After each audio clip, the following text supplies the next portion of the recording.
Hi, welcome to Studio A at the Annenberg Media Center. I'm Julia Adams, and joining me today is Keren Marroquin. Thanks for joining me. Thank you for having me. So you're a communications student, and your parents came here from Guatemala when they were 18 years old. So what is it like being a Guatemalan American, and how does this impact your day-to-day life? It's actually really cool. I think it's an awesome feeling to know that you come, like your roots come from a different place and you have a different cultural routine at home, different ethnicities, and coming to USC, like you just get to embrace it because everyone's culturally different.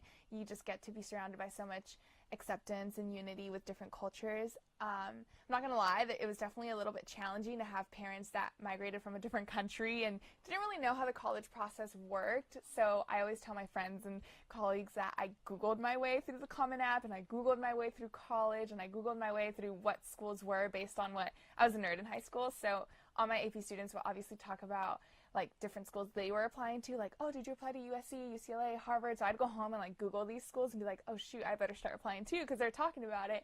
And I had my counselors to help me, but I pretty much used Google as my best friend. Wow, yeah, that's such an incredible story. But, how did you end up picking USC out of that? I was actually recommended to apply for QuestBridge Scholarship, which is like this program for low-income minority students to get matched with a top university such as Stanford, USC, Duke University. There was different options on there. There was like a set of 20 partner schools, and you submit this application. If you get matched, you get free school, free housing, free everything for all 4 years. And I made it all the way to be a top finalist, and even though I didn't get matched, I got accepted into one of those schools, which happened to be USC, one of the ones I got accepted into. And so most of the schools that I applied to were only the ones listed on QuestBridge, which again just shows the limitation of like not knowing what schools were out there. And there was Google and I researched, but I could only research so much. I didn't know all the schools. And obviously I don't regret anything. I love USC, but that's kind of how I ended up here. Yeah, and I also understand you left school your freshman year to go to Miami to be on a reality TV show. So can you tell me about how you got involved with that and how you got on the show? Yeah, that's actually a funny story. Like, I came to USC my freshman year as a human bio major. A lot of first-generation students, your parents are like, we sacrificed, we came to this country, you're going to be a lawyer, you're going to be a doctor. But my first year in college, I was not doing so well in biology, and I was struggling, and my mom was always like, you're the most beautiful girl in all the land. Like, that's what a lot of like Hispanic mothers say, eres la más bella. That's like saying you're the most pretty daughter in the world or whatever. So there was this Spanish reality TV show called Nuestra Belleza Latina.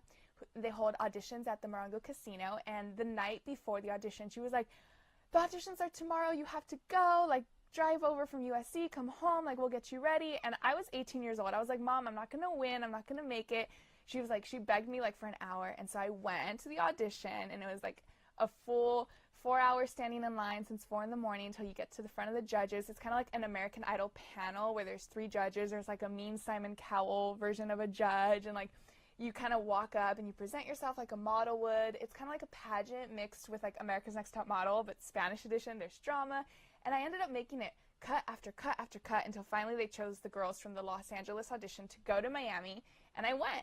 And I made it all the way to top 40. As you can see here in the photo, we were backstage for a swimsuit dance slash runway walk that we were going to do. And actually in that outfit, we danced for Ricky Martin to one of his songs about fire or something. And I remember because I had danced in heels and I had never really worn heels. And we were practicing from like 6 a.m. till midnight in the studios of Univision in Miami.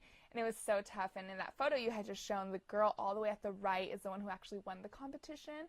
And I just came back to USC after I got eliminated at top 40, and I was like, wow, like I can do so much more and connect with people outside of medicine. Like, medicine was cool because, yeah, I was good at math, I was good at science, but I don't want to do something just because I'm good at it. I'm good at a lot of things. And I kind of wanted to explore my passion areas, and I was like, maybe there's something for me in entertainment, and ta-da, now I'm a communication student. Cool. It's a very long story. Yeah, I also understand you were chosen as Scholar of the Year for the Hispanic Scholarship Fund. How did you go about getting that award, and how did you even qualify for it? Yeah, so the Hispanic Scholarship Fund is an organization that helps provide resources, financial resources, but also programs and conferences and just knowledge to students who are top scoring scholars in high school and in college, and they provide scholarships. And so I applied because, being a low-income first-generation student, I obviously look for resources and different ways to get money, and I've been involved in the program, and as you see here, I've gotten to the point where I was selected as one of the Scholar of the Year finalists, and I get invited to speak at events and talk about my experiences through the program because of how involved I am. And pretty much you have to have a really high GPA. You have to have amongst the top GPA of all the Hispanic scholars in the nation, and you have to be involved and volunteer and give back to the community by volunteering to the high school juniors that are now trying to get into the HSF program. And I'm always there mentoring the children, and, well, the teenagers. To me, they're children because I'm like such an age gap by now. But yeah, and you actually have to get nominated by the board of directors, and you don't really apply. So when I got the phone call that I got nominated to be one of the Scholar of the Year finalists, I was like, what? That's so cool. It was definitely like an encouragement in the middle of college, which everyone kind of needs now and then. And what was it like to mentor those kids, those Hispanic kids?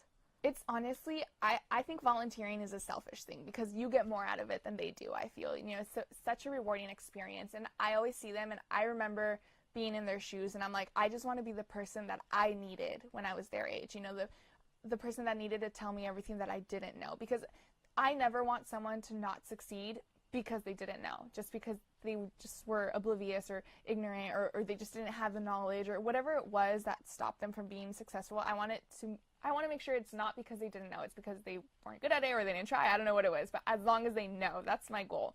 So being able to mentor them, I know that I'm doing my part to pay it forward with knowledge and let them know, here are the resources. You can go to Harvard, you can go to USC, you can go to these top schools that look like it's really expensive, because a lot of kids don't apply because they're just thinking automatically, yeah, I'm smart, but I don't have $50,000 to pay. And it's like, well, there's different resources. There's loans, there's scholarships, there's grants, and if you worked hard in high school, you definitely deserve to be at a campus like this, and that's why I like to give back. Right, well, thank you so much for joining me today. It was so nice talking to you. But thank you for having me. Yeah, from Studio A at the USC Annenberg School, I'm Julia Adams.